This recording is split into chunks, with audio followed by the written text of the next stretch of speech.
tell me, how do you first of all see this continuing? Like, something has to give. It's like the law of gravity. You know, what goes up comes down. What has a start has a finish. And Israel cannot continue the way it is at the moment. It's not viably sustainable. The American people are waking up to just how much Israel is costing them in terms of taxpayers' money. And you know, the West is, I think, heading towards another recession.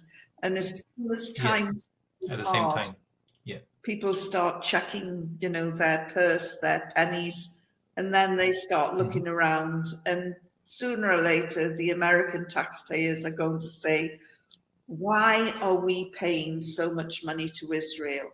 It's not the size of a South African game park. And yet, each Israeli citizen is worth about $50,000 per head in taxpayers' money. You know, if the American taxpayers paid directly to the people of Israel, each one would get $50,000 a year. Wow.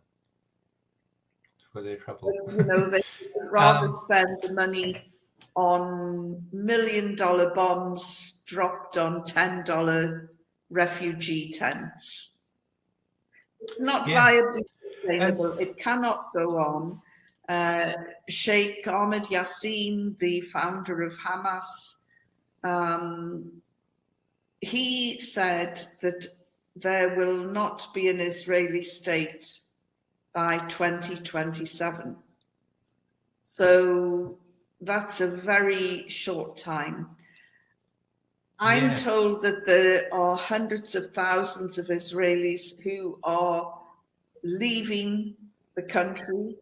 They're leaving the country forever. They're not going to come back because the country will never be the same as it was a year ago.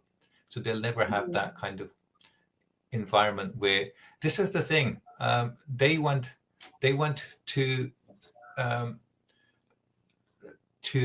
rain terror and starvation and all of these kind of tactics on Gaza in hope that the Gazans will disappear and vanish somewhere else.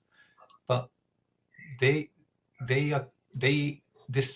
shows the link that they have to their own land. They don't want to go anywhere because that is their home. Whereas as soon as the Israelis have problems, they start fleeing Israel because they just come from Europe or America and they have other homes somewhere else. Well, I mean, the 500,000 illegal Israeli settlers, you know, if there is a two-state solution, where are they going to go? Because the people in Tel Aviv look at the behavior of the Israeli settlers and say, there's no way we want them anywhere near us.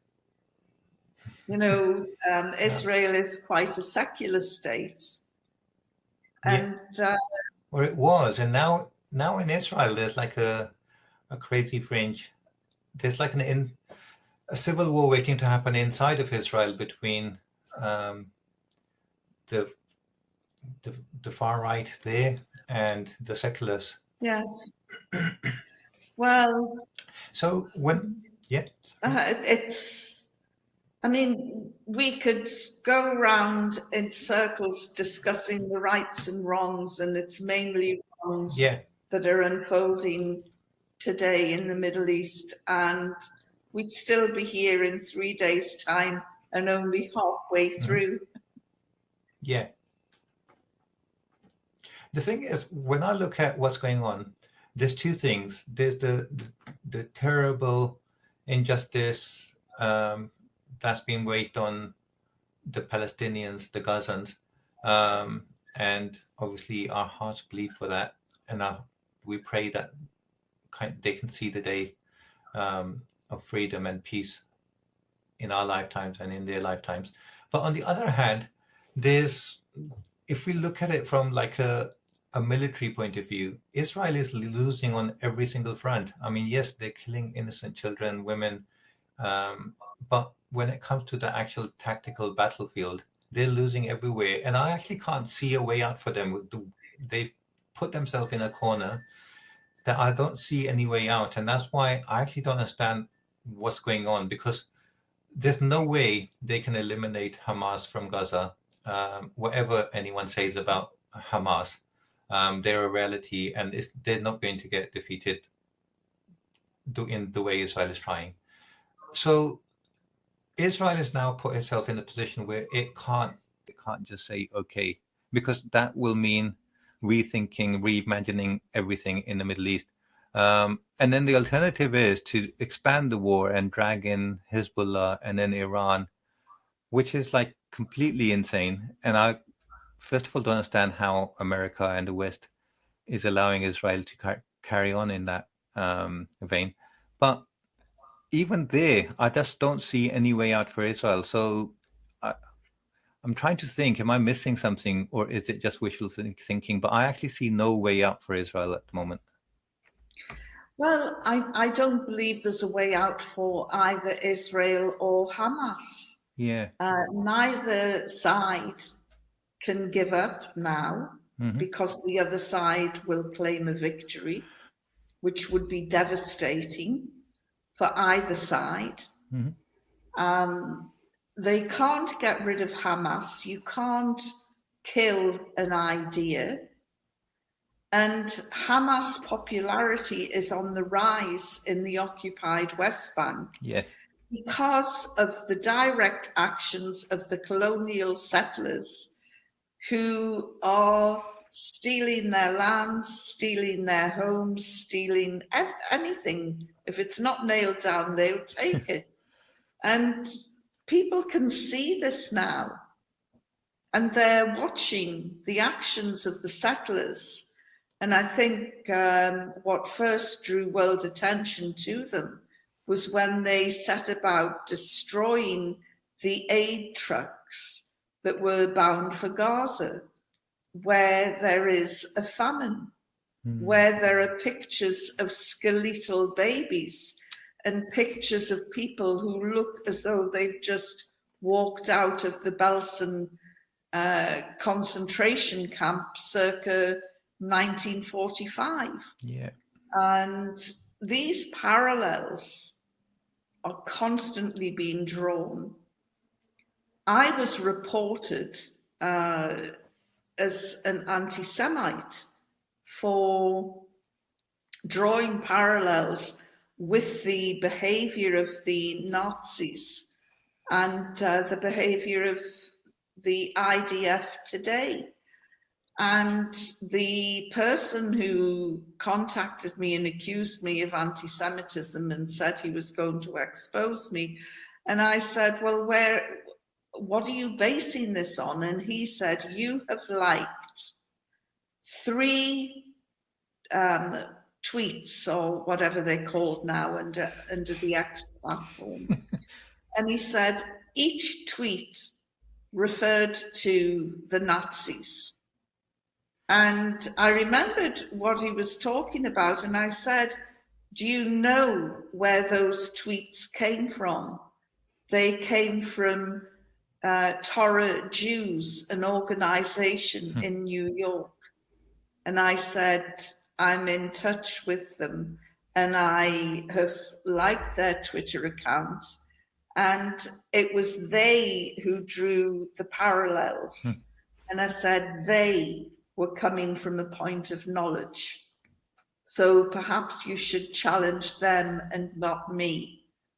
But I said, how you can accuse them of anti-Semitism when the person who produced the tweets is a rabbi, I'm not sure. So I think what we're seeing at the moment is Israel is fighting for its very survival.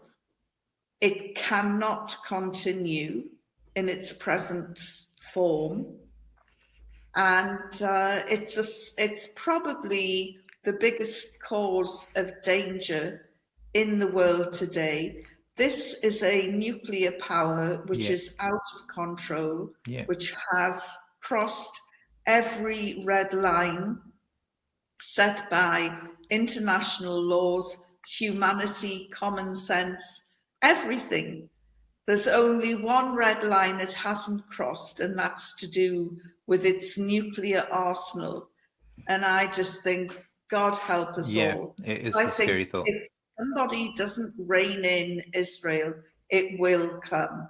Yeah. Because I don't know if you can remember, but when the this latest October 7th thing hit us, there was a school bombed, and there was headlines and there was outrage, and Israel said we wouldn't bomb a school.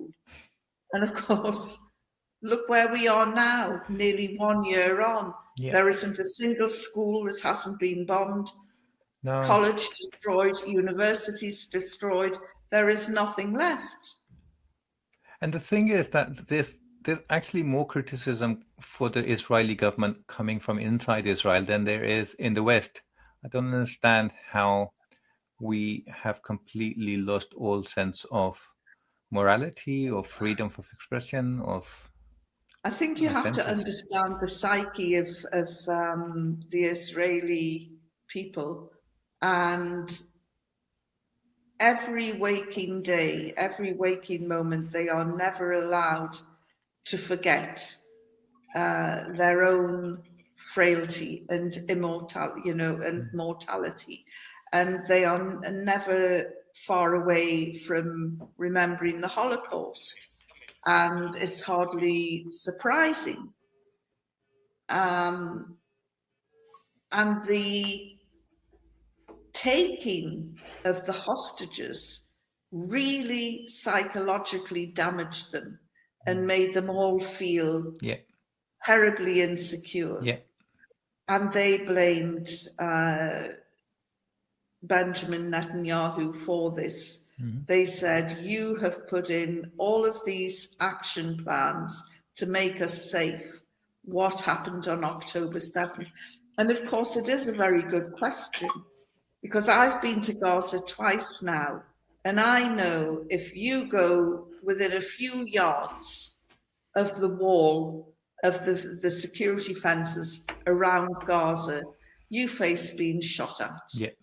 And I just cannot for the life of me understand I can't understand. how Hamas was able to unleash this audacious attack Yeah.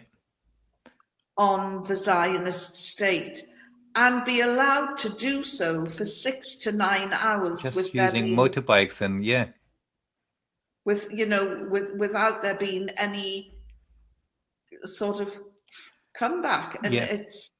it's incredible. Yeah.